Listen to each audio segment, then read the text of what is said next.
actually. By the way, I made our video live. I don't know if you all noticed the little live thing pop up. Oh, well then. Not that you were showing anything untoward. No. Let me get my pants back on. Wait, this is a podcast. You're not a podcast. Come on, pants. Not a pants cast. Dude. As long as they stay on you. Rookie move. You wouldn't even know, really. You never ever see the bottom half. No, of me, so. I know. You know, that's one of the lessons I learned coming up on a weekend, or not a long weekend at a local Fox affiliate.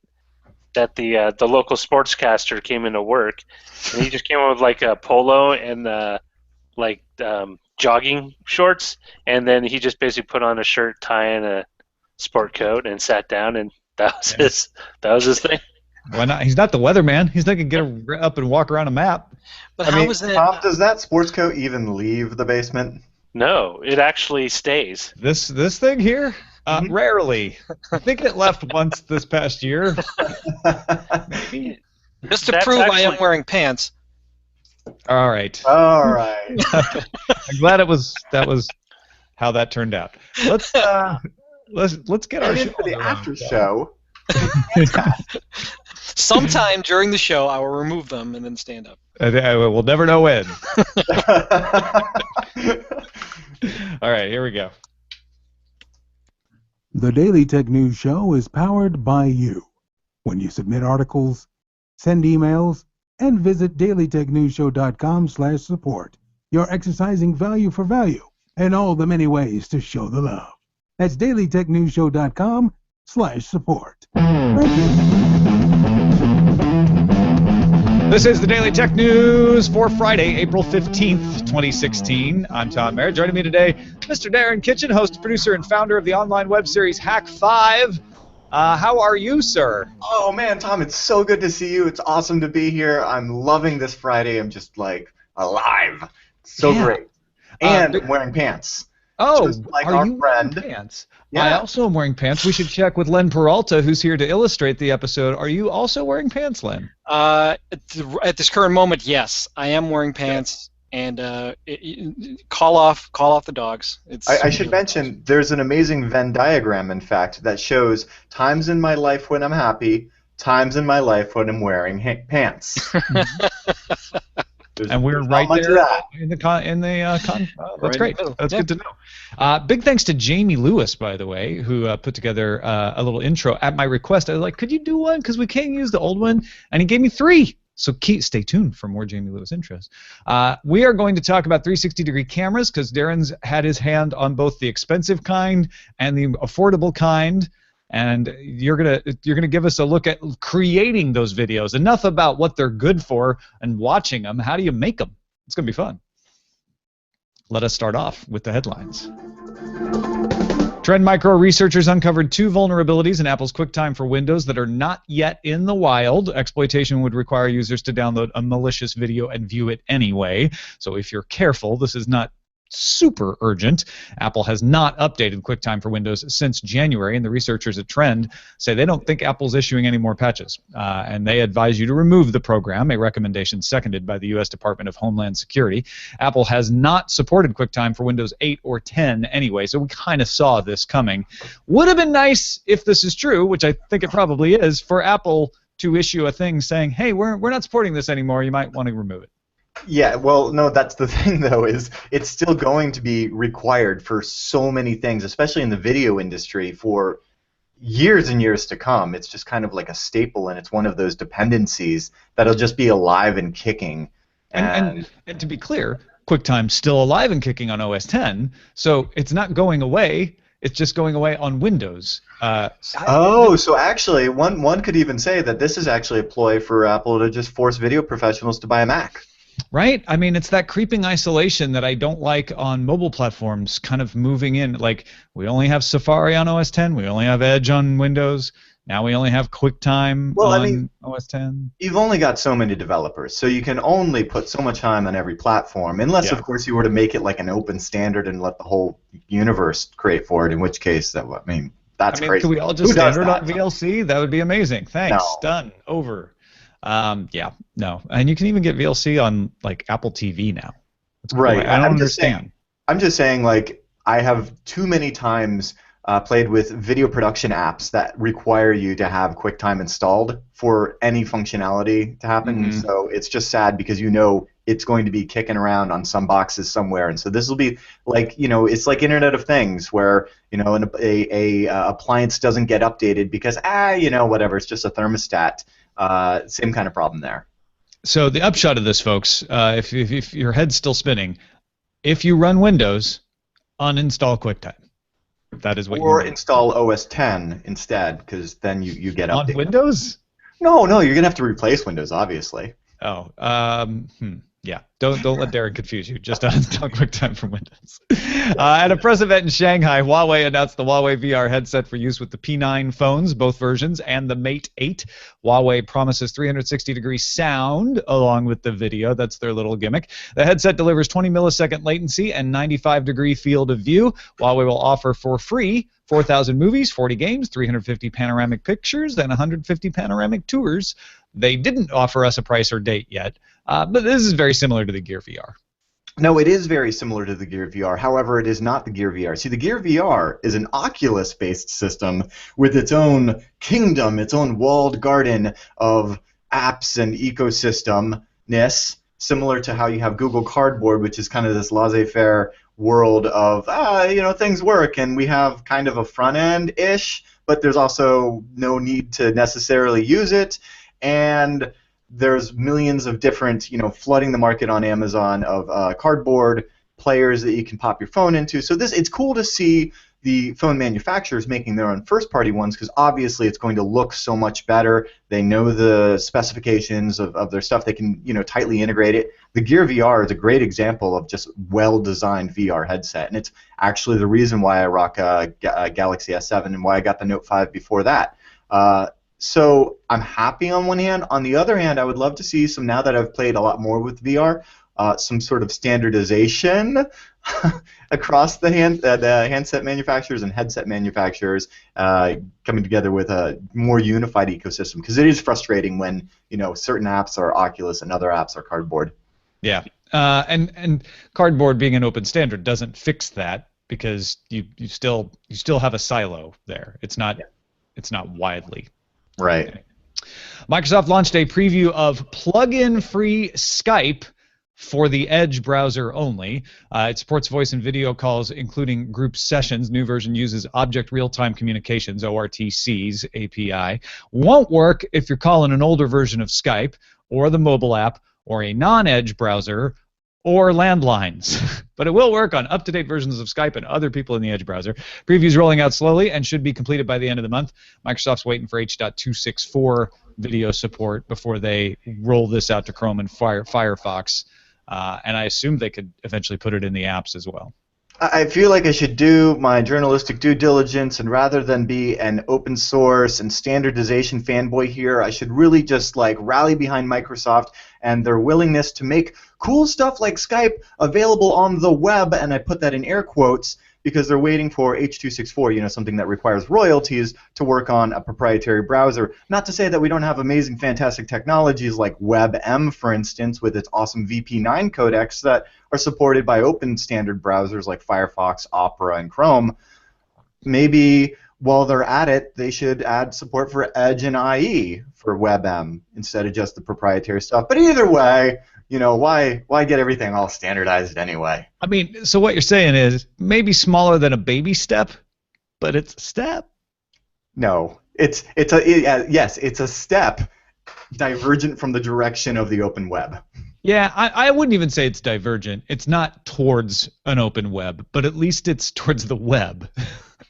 Well, at this point in time, Tom, I'm actually, it's sad to say it, but whenever I see anything coming to the web, I'm like, all right, well, at least it's on the web, right? All joking aside, I know what you mean. It's like, gosh, I really wish this was an open standard that was, available across browsers because it was using WebRTC and royalty-free codecs, etc. But the fact that it's not just some app that's locked up on a platform and has to be developed multiple times or recoded or whatever is good.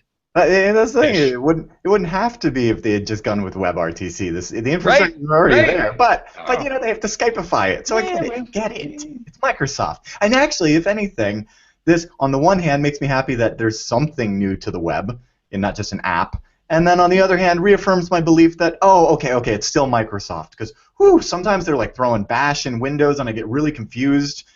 So more on that later in the show. That's Not Funny is the name of a website, and that website has an article where a reporter has found some documentation of new devices from Sling TV, one of them called AirTV. They actually have documentation and pictures of. Essentially, it's a device that takes the existing M1 Slingbox hardware and adds a TV tuner, then replaces the Slingbox client with the Sling TV client. The upshot of all of this is that you could integrate your over-the-air channels from the antenna into the Sling TV app so that you could watch your broadcast channels that you get for free right in the same interface with AMC and ESPN or whatever else you're subscribing to on Sling. Yeah, okay, here's the thing, Tom. I do not follow enough of this stuff when it comes to like consuming television. It's not really a pastime of mine. I know that you're down with the cord cutting and follow all this stuff, but what I want to know is this basically Aereo? Or is it like... No, it's not Aereo. Aereo was a service that said, we'll have the antenna and then we'll send this to you. What this is doing is saying, you'll have the box, you'll have the antenna, and then we'll use Sling box-like technology to sling it to your app. Okay, so if I'm watching Sling TV on my iPad right now, let's say, I can watch ESPN, I can watch AMC, HGTV, CNN, but I can't watch my over-the-air broadcast channels. I can pay to get ABC in some markets. I can pay to get Fox in some markets. But what this box would do is say, we'll get these channels free over the air and then send them to your app so you get them there. So I get that it's basically an Aereo that you run at home then on your own. Exactly. And there's tons of those. Okay, so they just don't integrate into the Sling TV service. That's all. Right, and so the Sling TV service is pretty big, and I get that TiVo does something similar as well. So I guess the idea here is you still have to now set one up in Illinois so you can watch your home team play ball for free. Right. I mean, I have a TiVo that I use for my over-the-air, and I have there's a system TiVo has where I can watch that remotely, and then I have Sling TV, which I can watch on my Roku or my tablets or whatever. But this would say, oh, well, you don't need the TiVo anymore, except that it doesn't have a DVR in it. Oh man, this is all so confusing. If only there was a podcast that could simplify it. Cordkillers.com, folks. Go check it out. We'll be talking about it Monday. Page on Apple's website detailing the company's environmental initiatives contains a sentence that reads, years of use which are based on first owners are assumed to be 4 years for Mac OS and tvOS devices and 3 years for iOS and watchOS. So what people jumped on was like, aha, they didn't say OS 10. Look at this, Mac OS, tvOS, iOS, watchOS. It's the new nomenclature linking out. The page has since been updated, replacing Mac OS with OS 10. Ars Technica notes that Brazilian enthusiast site Mac Magazine recently uncovered another reference to Mac OS buried in OS 10 10.11.4 a few weeks ago. I've heard people referring to OS 10 as Mac OS on and off over the years. Is this just a lax manual writer, or is this an indicative that internally Apple has switched to calling it Mac OS? I really wouldn't care either way, because if they started calling it Mac OS, it would not change anything for me. I've been thinking of it as I'm that guy that's constantly corrected, but I call it Mac OS 10. And I'm like, oh, it's OS X. Is it OS X? Is it OS 10? Is it Mac OS 10? It's the Mac OS, and it always has been. And before that, it was the Apple OS. And actually, it's what's more interesting is just the years of usage and stuff. And I have to throw it out there because I was just visiting this place in Oakland. Highly recommend everybody to go over to the new Museum of Art and Digital Entertainment in Oakland, because they have all sorts of fantastic gems that you can go and play with, nice. Including an Apple II running Oregon Trail. Aww. So I mean, that's still getting some use. That's fantastic. Yeah, I kind of hope they do change it to Mac OS just to get rid of all of that and be like, yeah, it's the OS that runs on the Mac. Makes sense. Bloomberg sources say that Apple has a team of 100 people working on a program to let developers pay for more prominent placement in Apple's App Store. One option being considered would be paid search placement, kind of what Google does. You pay a little bit, your search shows up above the other searches. Team's also working on improving the browsing experience, efforts being led by Apple Vice President Todd Teresi, who led iAd. And they're kind of ramping iAd down, so this may be a thing they want to replace that revenue stream with. So yeah, again, it's just like the open web versus these app stores, these proprietary kingdoms, you know, like AOL and Prodigy back in the day. The whole idea is, oh, well, once you have the platform, you can do all sorts of those, you know, things to monetize. I mean, I know that in my Amazon search results, trying to find the right product, there's always sponsored listings and such. So this isn't anything new. The question is going to become, you know, how far does this go with all of these different kingdoms, and when does somebody decide that, oh, even the browser is actually the kingdom? So, but yeah, this seems like a no-brainer. I mean, I would assume that eventually Google would do the same thing. Well, I'm not certain they don't. You talk about in the Play Store, you mean? Yeah. Because I mean, they absolutely do on search already. So, and developers want this. They want an easier way to be discovered amongst the millions of apps that are in the App Store. My only question is, do we do this in a way that is unobtrusive? The way Google does it in search isn't bad. Nope. I know people have issues with it sometimes, but mostly it's not as bad as I expected when they started doing it. Bing does it as well, and they do it well also. So there's a way to do it that would satisfy developers and maybe even make it easier for you to find things. I mean, that's the other part of this, is they're working on making it easier to browse the App Store. My biggest problem with the App Store is that when I search for something that I know the name of, it doesn't come up. Please fix that. Yeah, I mean, as long as, so that brings up two things. Well, first of all, if you're watching this on YouTube right now, look down and to the right. Those are sponsored. But second of all, that is actually the frustration that I'm mainly finding is I don't mind the sponsored videos, the sponsored whatever, as long as that advanced search options, those advanced search options are there. And what gone are the days of like being able to use Boolean operators in search engines like we used to, which is so frustrating. That's the thing that I'm like I can't stand about like the machine learning world that we're going into, is the idea that you know better than what I'm like, no, I'm looking for the app with this exact name. But yes. Yeah. Doom's multiplayer open beta became playable Friday. That's today as we're recording this. Contents include 2 maps, 2 play modes. Team Deathmatch and Warpath are the 2 play modes. Beta runs on PS4, Xbox One, and Steam until April 17th. So if you're listening to this April 17th, forget I said anything. Oh, that is so exciting. Although I have to ask, if you're playing this on a PlayStation 4, how are you with that controller going to type in IDDQD? I wonder if there is a replacement for that. Is there a button combo? Somebody in the comments that has been playing this, please tell me that does something when you type it in on a PC. Yeah. I haven't downloaded it on Steam yet, but I'll be signing up. This sounds fun. I remember when Q3 demos come out, like way back in the day. Like a lot of times the demos are just as good as the game, and they end up getting like cult followings. Yeah, absolutely. We're going to guess some of you like podcasts, because this is a podcast and maybe you're listening to it for not the first time. PC Magazine points to a leaked NPR member newsletter claiming Google will launch podcasts in Google Play Music on Monday, April 18th. Google opened a tool for podcasters to submit their shows for inclusion last autumn. Last October, they announced that they would be doing podcasts, but they haven't commented on this particular piece of information. So we know it's coming. It sounds like, according to NPR, it's going to come on Monday. Yeah, I heard they're even going to have a toggle switch where you can filter based on pants casts or non-pants casts. I'm really excited about it. Then, or yeah, maybe. I feel like that this is not going to have probably the same impact that iTunes adding podcasts to its library in 2005 did for the industry. But I think it's a step in the right direction. It's good to see podcasts still getting some love.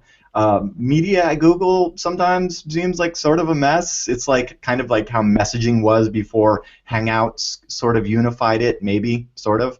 Mm-hmm. But between Google Play and Vivo, YouTube Red on my phone, it's like, where's the stuff? So what I'm most interested is, if this is to be the case, where do video podcasts play in this? It is interesting because, as I recall, I was only able to submit audio podcasts when I signed up last autumn. Well, if only Google had a platform for distributing video content for producers. For download, for offline play. Download, Oh wait, indie, with YouTube Red, you can get offline play of YouTube videos. Maybe that's what they're thinking. That's not a replacement for video podcasts. Oh, if only there was an open alternative to this on the web, like RSS or Atom or something. Yeah, right. Well, that's the thing that gets me as an independent, right? Is all of these places like Audible adding it and Spotify adding it. They don't just add podcasts. They could add like, oh, every RSS feed is in here. They try to make it look like they've struck deals like the old-fashioned days. And you don't need to do that. Just add them all. It's sad. I honestly did not expect this 10 years ago when RSS and Atom and the free and open web was the thing, and we're starting to see big players get into this arena of making video podcasts and audio podcasts that weren't just indie producers. And I never would have predicted the amount of walled gardens that we currently have, and from companies that I love, but it seems to be a running theme here in the headlines. Well, and just to be clear, Google's is not a walled garden. Google's podcasts are open for anybody to submit. You do it's run the way you're supposed to, which is, hey, got an RSS feed? Put it here. We'll add it to the store. Oh, nice. That's the way it should work. All right. Well, they get a lot more credit back from me. LG's 15-inch Gram Windows 10 laptop now on sale in the United States, weighs less than 2.2 pounds and is 0.6 inches thick. The Core i5 version starts at $1,100 and the Core i7 at $1,500. It has USB-C, only 8 gigabytes of RAM, around 7 hours of battery life, 1080p display. You can get it with 256 gigabytes or 512 gigabytes of solid-state drive storage. And people comparing it to the MacBook Pro because it's a looker. Those are fantastic specs for 2014. Yeah, that's the thing, right? This is definitely a more affordable, powerful, thin and light alternative to the MacBook Pro, if that's where your pleasure lies. But it doesn't have quite the RAM, battery life, and screen resolution. I don't know, man. It's damn near a kilogram, and for 200 grams less, you can get a Surface Pro 4 with an i7 and a terabyte and 16 gigs of RAM. Granted, it's going to be like 3 times the price. Although that's a detachable, right? So yeah, true. It's a different form factor, and I don't know if that matters because it's still a pretty powerful machine. But I'm just saying, grams per gigahertz. Yeah. That's actually what I was looking at when I got this. So. Hey, thanks to Loki Robert, John Ellsworth 3, Kiwi Red IARH, and all those who submitted things that we used from our subreddit and things we didn't use. It's always fun to be in there. People are always submitting stuff, throwing things around. There was a story that got submitted, got voted up, and then people realized it was a hoax. There was another story that was submitted, turned out it was a little old. But that's the beauty of it, is everybody's in there kind of helping each other out. So submit some stories and vote on them at dailytechnewsshow.reddit.com. And that is a look at the headlines. All right, so let's get into this discussion story. Earlier this week during F8, we mentioned the Facebook Surround 360 reference design. Facebook plans to put up the design and software for it on GitHub this summer. If you want to build it, it's going to cost you around $30,000 worth of materials because it has a 17-camera array. That's 14 wide-angle cameras, 3 fisheye lenses. There's one on top, 2 on the bottom. Can export up to 8K. They've got some really cool software that handles the stitching. It does left-right eye disparity to reduce hand intervention in that stitching, so it comes out nice and clean. You do have to have some computing power though to make it happen. Now, $30,000 is a lot of money. The GoPro Odyssey, for instance, only sells for $15,000. The Nokia OZO, on the other hand, is twice as expensive at $60,000. And then you've got all these. You're like, wait a minute. At CES, wasn't there one that was cheaper? Well, yeah, there were tons that were cheaper. There was the V360 at $449, the Ricoh Theta S at $347, the Kodak SP360 at $450. Bunch of those in that price range, but those usually have 2 lenses, maybe 4 lenses, sometimes only 1 lens, and doing a lot of extra processing. They're not as high a resolution, obviously. Darren, you've gotten your hands on both the pricey kind and the affordable kind. What are your experiences so far? Well, first of all, you have to really know what the target audience is. And for the Facebook camera, the Surround 360, it is not the same people that something like the Theta S which is very much a consumer device, is focused on. So, just getting that out of the way, because the price really has nothing to do with it at this point. Like, sure, the Facebook camera is like $35,000, but that's not the important part because you weren't going to buy it anyway. Movie studios or indie filmmakers, this is actually kind of a, not a drop in the bucket, but it's not that bad. And actually, moreover, what's most important here isn't even the hardware.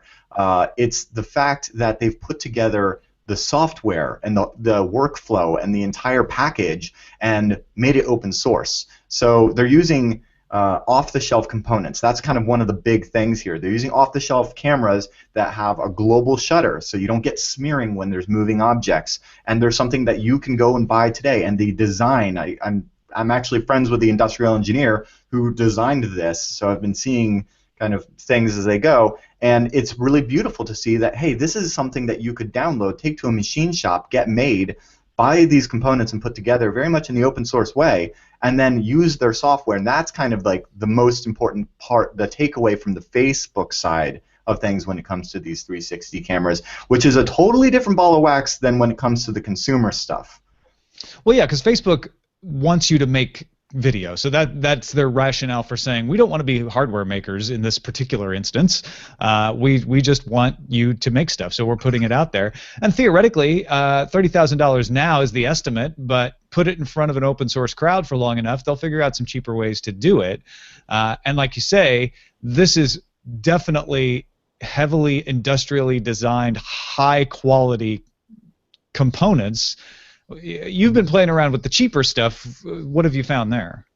Well, just real quick about the concept here for Facebook is their business model is to make money off of content, not to create content. So given that they've put so much investment into bringing VR with Oculus, the idea for them obviously is to enable content creators to more easily create really good, rich content. And I don't think they really care if you buy their camera or not. They just want to see. Well, they're not selling a camera. Better. They are selling a headset, though, and they do care if you buy that.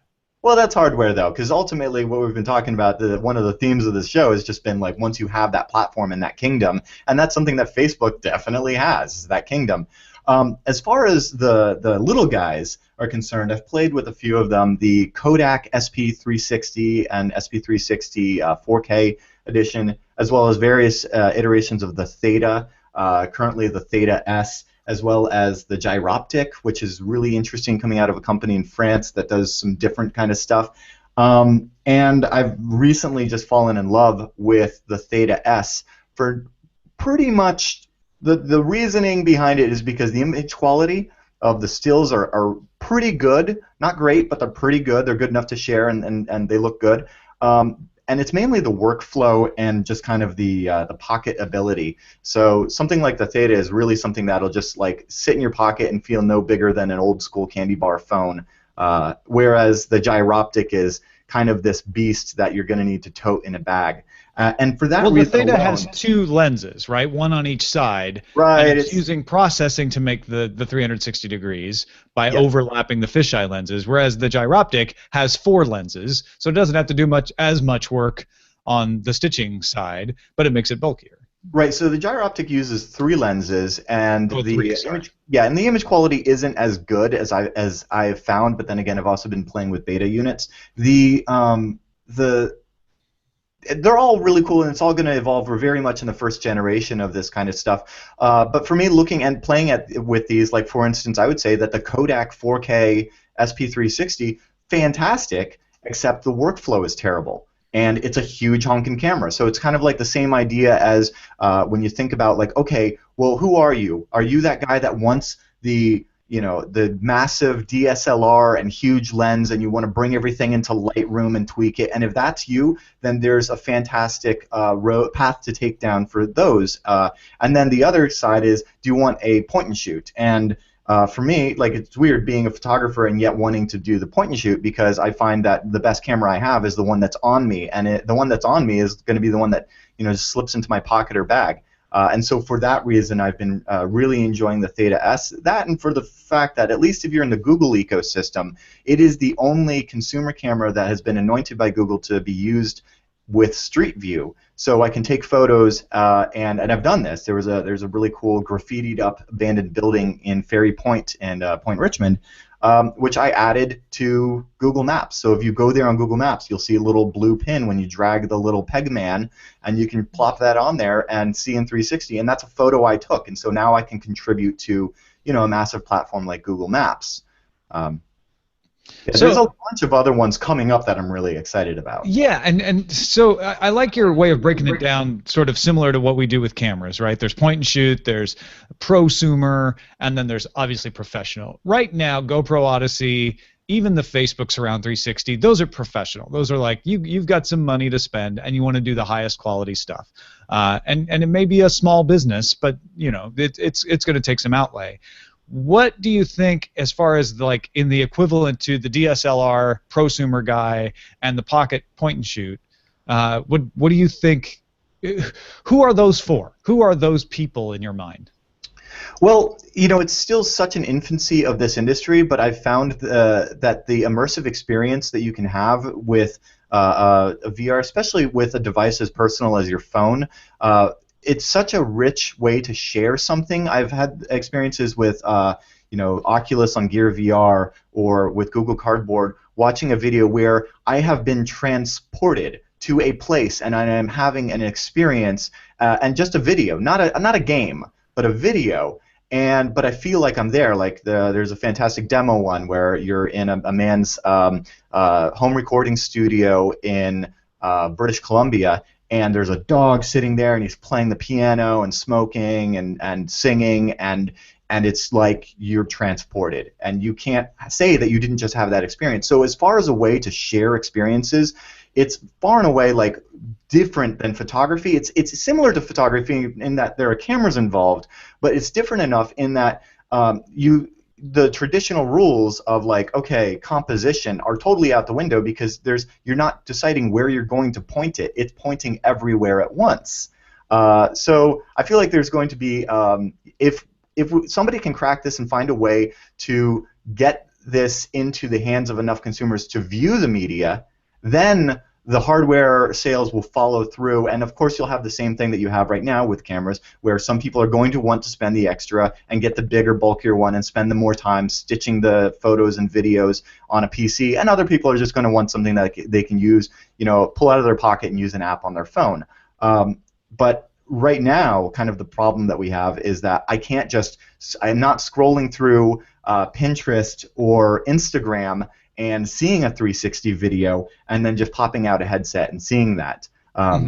This is actually kind of, I was going to save this for the pick, but I will say that the Hominoid, if you just check Amazon for HOMONOID, or I'm sorry, HOMOIDO, Homido. Anyway, it's just it's like basically a Google Cardboard that can like collapse, and then I just basically carry this around in a tiny little pouch so that you can just clip it onto your phone and experience those things in VR. Those are some of the challenges that this has, and we were very much in a very early adopter phase, a very first-gen phase for this kind of stuff, which is exciting to get in on the content creation side of it. None of these inexpensive, and I say inexpensive, I mean like, you know, sub $600 cameras do any decent video. I'm hoping that's going to change here with the Gear VR 360 and the Nikon cameras, but for stills, like that's kind of where we are. Yeah, and it is early days. You shouldn't be buying these unless you want to experiment and play around with them. But you can get them for less than $1,000 now. And it sounds like you like the Ricoh Theta S. It's not like we've done a comprehensive roundup or anything. No. But that might be one to look at. I've played with enough of them. About these, go to our show notes, dailytechnewsshow.com, and we've got lists and links to a bunch of the ones that we've mentioned here. There's actually a really good roundup on Pocket Lint, just recently done in the last couple of weeks of various different open source or various different 360-degree cameras that you can look at. It strikes me that like cooking demonstrations would benefit from this because they're really hard to shoot. Yeah. When you have to figure out like, okay, now I have to show the pan, now I have to show the cutting, now I have to show me, now I have to show the pan. If you could just have it sitting there and the person watching can just move around and see what you're doing as you do it, that's kind of cool. Yeah, I will say We're experimenting with it. We're going to have an episode of Hack 5 here real soon where you can watch it the traditional way, or you can watch the segment either from my perspective or Shannon's perspective. We'll That's do great. the segment twice and then just put a 360 camera on a tripod in place of where we would be, so you can actually host the show, as it were. And that'll just be like a fun experiment because that's kind of where we are in the industry. And I want to throw it out there that Pocket Lint article is fantastic. There's some great roundups if you are interested in getting into this. I just my one recommendation when you're kind of comparing these different cameras is it's really easy to get into like all the nitty-gritty specs, just like anything else. But really take a look at the workflow. Check out some like YouTube videos of what other people like how to actually process the images off of these things, because what I have found, my personal experience has been, while I've played with some really great cameras that are big and expensive and take fantastic imagery, if I have to pull 16 SD cards out of GoPros and pop them into complicated, buggy software to get something out that can only be seen by a small fraction of the world, you just keep that in mind. Like if you can find, depending on what you're wanting to do, you may find that you'll use it more if it's something as simple that you can use with a phone. All right, let's get to our pick of the day. It comes from Mike in newly Google fibered Lenexa, Kansas, who said with the announcement of Microsoft Windows 10 getting a Bash terminal upgrade, I told you we'd talk about this, I wanted to recommend my favorite terminal tool for Windows. In the meantime, MOBA Xterm. I know the old standby is putty, but I wanted to mention MOBA since it's backed full of features. RDP, VNC, of course, SSH, and SFTP, just to name a few. There's a Home and Pro version. Home doesn't seem to be very limited compared to the Pro. Also worth mentioning, there's a portable version, which makes it even a stronger contender as a putty substitute. You can just throw it on a USB drive. MOBA Xterm at Mobatech. That's TEK, mobatech.net. I don't know if you ever played around with this. I haven't. Sounds like Mike likes it, though. No, anything that's going to let you do things like X11 forwarding is going to be fantastic, because then you can have like I'm imagining once we get Bash on Windows, there's going to be some fantastic hacks to get GTK-type applications running in the foreground instead of just like terminal-based stuff. So I'm really excited for that, and yeah, that's a good alternative to putty, it looks like. Send your picks to us, folks. Feedback at dailytechnewsshow.com. You can find more picks at dailytechnewsshow.com/picks. A few messages of the day. We had a conversation yesterday about the idea of allowing some theaters to be set aside for those who want to use mobile devices while they're watching the movie. And then Abituela Condulce pointed out in our analysts Slack a Twitter post from AMC this morning. No texting at AMC. Won't happen. You spoke. We listened quickly. That idea has been sent to the cutting room floor. A lot of people looking at this and saying, I don't want people texting in the movie next to me, which isn't, as we made clear yesterday, what the CEO was suggesting, but they don't like it, and AMC has backed off, so we're not going to get it. Got some really interesting feedback from folks, though, and here's a representative sample. Big thanks to everybody who wrote in on this issue, though. Gary, the senior geek, said, hey, when I was a tween in the early 60s, my mom used to drop me and my brother and sister off at the movies for Saturday kiddie matinees. 50 cents, bought an afternoon of cartoons and short subjects like Buck Rogers and Flash Gordon. There were a few ushers to maintain order, but that was it. House lights stayed on at a low level. No problem moving around, going out to the lobby, hanging out with friends, lots of fun. So specialized theater experiences have been around for quite a while.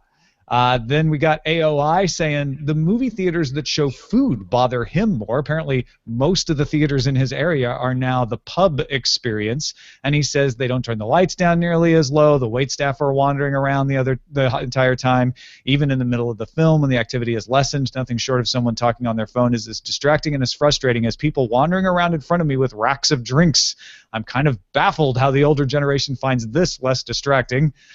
Two more here. Amber says, I volunteer in an art house theater in Portland, Oregon, and at least once a month we have Heckle Vision. They show a movie, and just before there's information on how to text commentary, which shows up on the screen below the movie. So they're doing it. They're like, yeah, this showing, bring your phone in, text things. We'll do an impromptu Mystery Science Theater while you watch. And then finally, Brandon says, I'm one of those phone-addicted millennials the AMC CEO mentioned. I have to agree that allowing phone use in movie theaters sounds like utter hell. I've noticed that the most frequent phone users in movie theaters are actually outside the 18 to 24-year-old age bracket. I've even witnessed a parent in a kid's movie stream a baseball game with the brightness turned down throughout the entire movie. Yet somehow my friends and I are able to resist the urge to pop out a tweet for the 1.5 to 2 hours of the movie. Well, simple solution. We just change the whole concept of the movie theater to a dark room that we all gather at and put a VR headset on together. And then you can't see anything individually. Yeah, you can bring up an interface and it's fine. It's funny. A lot of people are very upset about this idea, about even the hint of this idea. And I can't say I don't want people to be using phones in the theater I'm in, but I guess if they want to have another showing that I'm not going to go to, that doesn't bother me. But I also don't run into a lot of people who are rude in theaters. I mean, it happens, but I find it doesn't happen that often. Darren, I don't know how many movies you go to. It does. I mean, I haven't been bothered enough to care one way or another. I look at this story and I really think that this is actually just a shining example of, of social media working, and like where businesses and consumers meet. And so that's the most exciting takeaway for me from this. Oh, I think it is entirely broken down, because what the AMC CEO wanted to say was, hey, we might take certain theaters and say, want to use your device while you're watching a movie? Go to that showing, which would reduce the number of those people bothering you in your showing. And everyone freaked out and said, no, I don't want to understand what you're saying. Let's not do it. So. Well, maybe it's one of those things where they'll just have to try that one again in another generation. Yeah.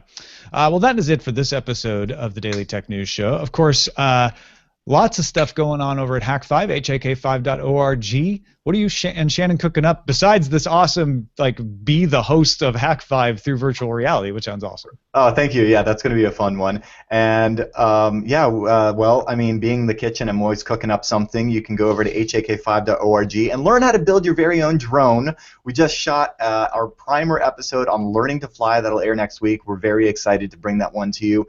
The current one is our wrap-up of our build, where we basically took some inexpensive components off the shelf and put together our scratch build of a 210 millimeter quadcopter. It's very generic. It just gives you an idea of all the components. So if you're new to the whole concept, this is a very kind of baseline build to get you introduced to the concepts and the theories behind all of these things. And, cool takeaway, it's under 250 grams, so you won't need FAA registration for it either. You can find that, as well as all of our other shows like ThreatWire and Tech Thing, and new season of Metasploit Minute with Mubix, and Hack Tip with Shannon Morse over at hak5.org. Len Peralta, you've been busily illustrating our 360-degree camera discussion. What have you come up with? Yeah, I took some artistic license with this idea. I know that Facebook is not selling the 360-degree video cameras, so let's get that out of the way. But I just thought about the things that, the end game for Facebook and what they've been doing over the past couple of years. First, it was Facebook pushes content to you based on your searches and likes. For example, in this first drawing, guy's eating something called fudge nuggets, and he's getting information about fudge nuggets, right? So that's kind of strange. Makes sense. I love Secondly, next, Facebook introduces an open source professional 360-degree video camera. It's not a consumer grade one, but that's kind of getting a little bit more invasive. So of course, what's next is the end goal is the Facebook intubation cam, where you can kind of see the inside of somebody and you can see their spleen. 360 degrees. 360 degrees of the inside of somebody through an intubation cam. So once again, not exactly the true meaning of the story. There's all kinds of different discussion going on about different types. I'd say it's not far off. It's not. It could happen. I guess it could happen. I have a good feeling this may be hanging up at Facebook here real soon. Throw that one out there. Something on the whiteboard that they're going to sort of throw up there and see if it flies. I'm gifting this to the person that made the thing in the middle frame. Right. Yeah.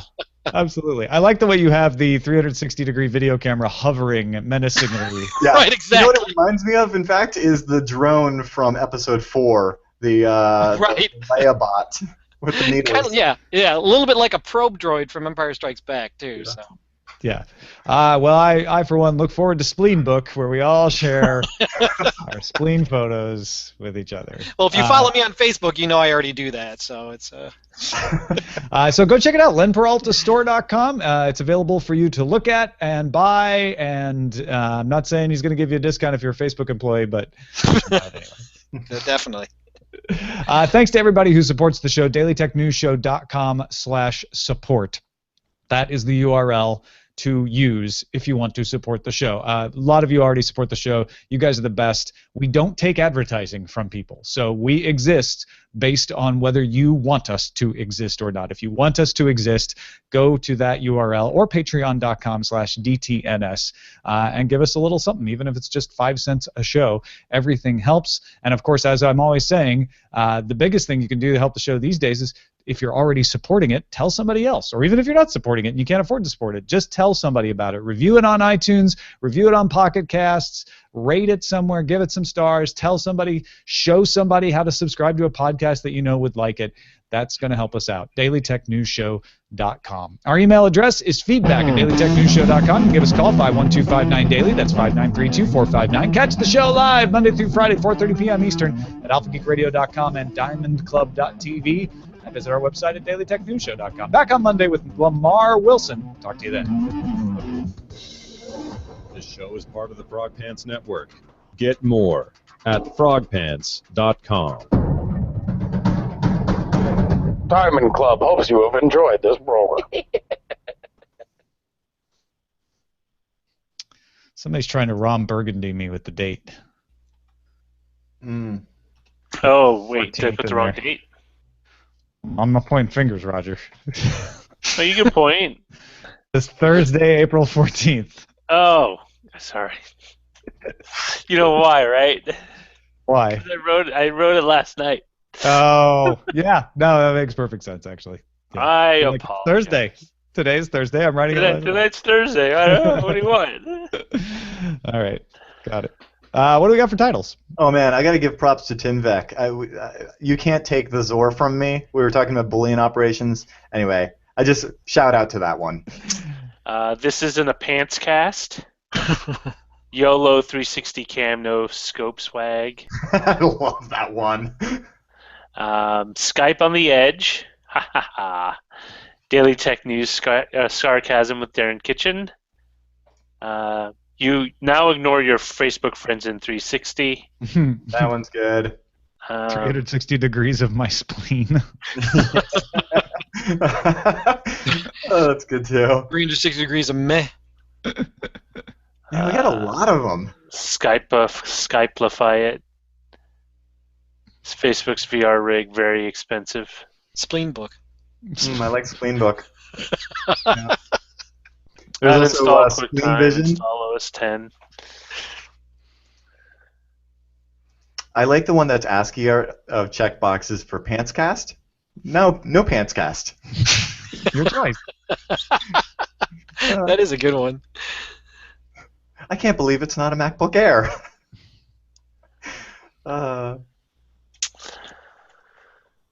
So leading the pack is 360 degrees of meh. I like the now you can ignore your friends in 360. Yeah, that's a good one too. That's a really good one. That's excellent. Yeah, it's kind of summarizes Facebook. Oh, it even says now you can ignore your Facebook friends. Yeah. I was gonna say, it summarizes Facebook, but.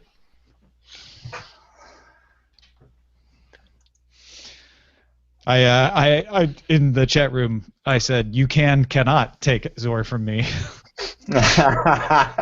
Oh, that's good. Yes. Collaborative effort with Tinvec. Nice. QuickTime slow death. Oh man. Yeah. Now ignore your Facebook friends at 360 is leading. Landslide victory. And now I have the theme from Firefly stuck in my head. It's not the worst theme to have.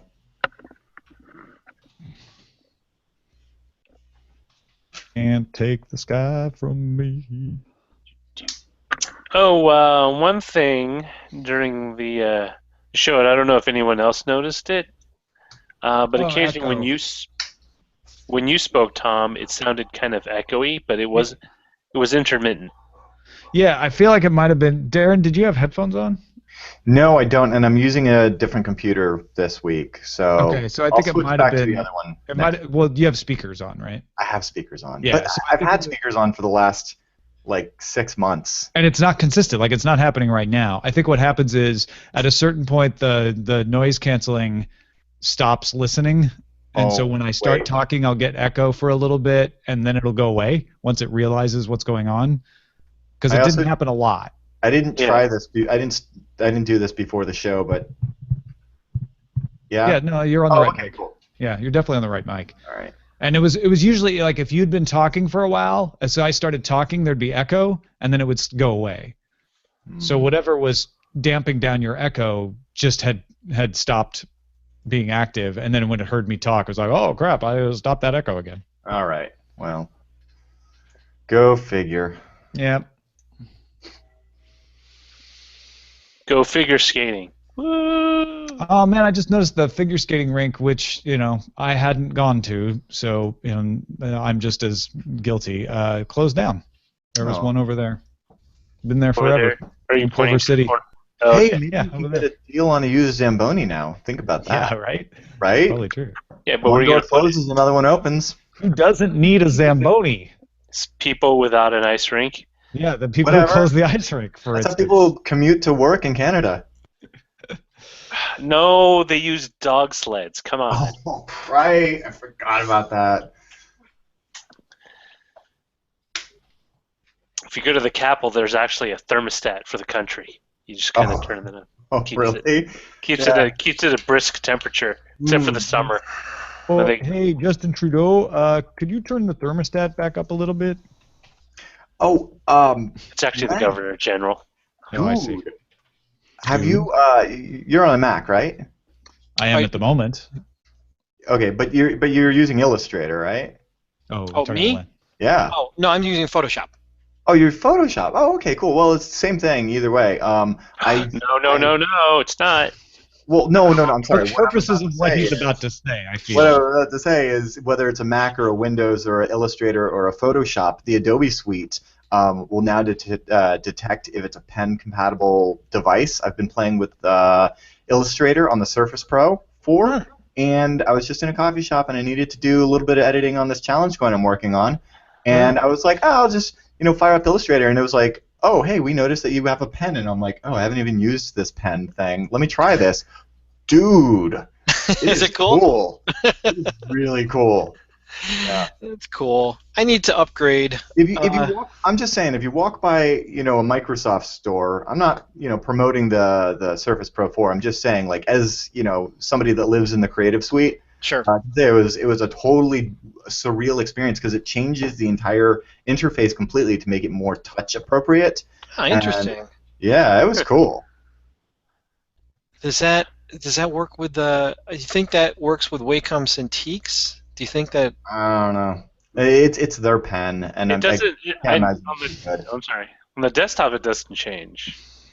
Like the apps. Okay, it's just. No, it does. That's. Oh, sorry. That's what I'm saying is. I don't know what is the Surface Pro 4. Is it a tablet or a computer? But anyway, it goes into this mode. Okay, I'll have to try it again because That's pretty cool. I typically just use it. I used to do some like artwork, but now I just use it to sign documents, PDFs. I pull out my Wacom tablet. Oh man, you gotta just keep signature.png on your Dropbox. No, I want to change. I change my signature style each year, so I know when I signed it. What? Cool. That's like using a fake middle name on spam sites so that you know who sold your info. Oh, I see. My middle name is actually 2 names, so it depends on what I put. Well, I'm saying you could come out with whatever one you wanted. You could sign up for a service and have a Tiberius as your middle name. I want Buck. Roger Buck Chang. Ah, nice. I don't know why. Buck. Because every time you say Buck, people think that the following word is naked. Naked. Yeah. Oh, no, I was going with the Buck Rogers reference. Oh, yeah, so was I. But I was just thinking, like, when people say buck, typically what follows is naked. No one ever says buck cheap, a buck heavy, or buck this work, buck this job.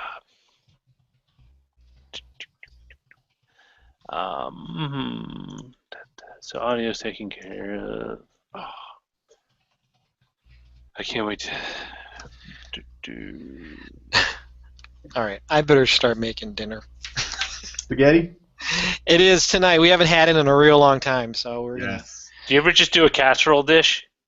Nah, that would require me to spend a lot of time doing it. I don't really want to spend a whole lot of time doing that. I made a while ago. I made meatloaf, and then it went over like a lead balloon, like a lead. Was it just a lump of meat, or did you put anything like? I put all kind. It was good. I spent some time. To be fair, you used a lead balloon in the meatloaf. I did. It was the kids did not find that very appetizing. Like, what is this, Dad? Like, it's a lead balloon. Actually, it's funny though because we're shedding kids and they're like going away to college and stuff like that, or to work and stuff like that. There's usually like only a couple people here, so it's not really up for me to make like a huge meal anymore. But there's people here now, so. Just make like a couple of subs. Yeah, it might be left overnight, but I think they did that last night or something. But do you guys keep like a little list of what you've eaten? Like this is what we ate last week, or this yesterday, Monday, Tuesday, Wednesday. Nah, we pretty much eat the same things all the time. Because the kids aren't really adventurous, And then they're. Do you have lumpia in the freezer? No, that's one thing we don't have. It's also really funny because. Kids are working; they have their own money, so they'll like buy their own food and stuff. So it's like, it's no fun anymore. All the kids grown up. Yeah. It's funny. When I was out of the house, like, I get to eat whatever I want. And then after a while, you just start eating the same stuff you just grew up eating. Exactly. Because you're just learn how to make it. It's like, familiarity, right? Yeah. That's interesting. I don't do that. You don't eat? I didn't know. I don't eat the stuff I grew up eating because I don't like any of it. Did you ever tell your parents, you're feeding me stuff I don't want to eat? I've told this story before, is that I didn't think I liked pork chops growing up until I had them not made at home. Oh, interesting. I had that Brussels sprout experience. Yeah. I'll never like Brussels sprouts ever. Oh, I love Brussels sprouts. A foodie joint, Pork chops sound amazing. Was it just the way that your mom made them, or something? My mom always bought real thin chops, and then she cooked them. She was worried about trichinosis, so she cooked them thoroughly. And I always felt they were kind of dry. Okay. And then I had pork chops that were juicy, and I was like, "Whoa, these are good." Yeah. Oh man. Pork loin. Did you ever tell your mom that? Not growing up, no. It would break her heart. Like much later, like. No, my brother listens to the show sometimes, so Tim, don't tell her.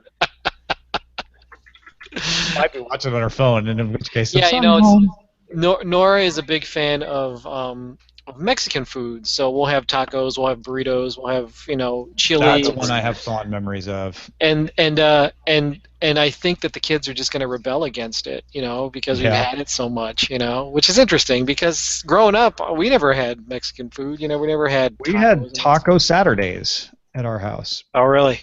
Yeah, because my dad worked for Pet Milk, and he did research for Old El Paso, which they owned. So he would just basically we would experiment. We were guinea pigs for the salsa. Oh, interesting. The salsa from work, and then you'd have the Old El Paso taco shells and make some ground beef. The taco kits. Yeah. Oh, that's cool. That's cool. The other thing that Nora is doing now is instead of making regular hamburgers, it's just like sliders all the time. So there's like, little tiny. Always like the hamburgers. Those actually make sense because they're actually faster to cook because they're not cooking. Mm-hmm. And my mom would get pork burgers, and those were always awesome. You know why? Because it's ground with the fat in it, so when it cooks, it's juicy. Probably. Yeah, we haven't had spaghetti in a while, so it'll be interesting. We'll see. We'll see. Mix it up. Use like rotelli or macaroni or something. Besides No, I don't have that stuff. I just have straight spaghetti because I haven't made it in a couple weeks, so I got to do it. So, all right, guys. All right, man. I will be in your town next week, Tom. So, all right, so you're not on the show next week. No, not on the show. But I will see you in person. Hopefully. Yes, and then I'm home for a week, and then I'm gone again. The next week I'm in Dallas. Okay. So the 29th you're here, but the 6th you're out. Correct. Okay. I have that down. And then I'll probably bug all of you again for your June, July schedules. Okay, cool.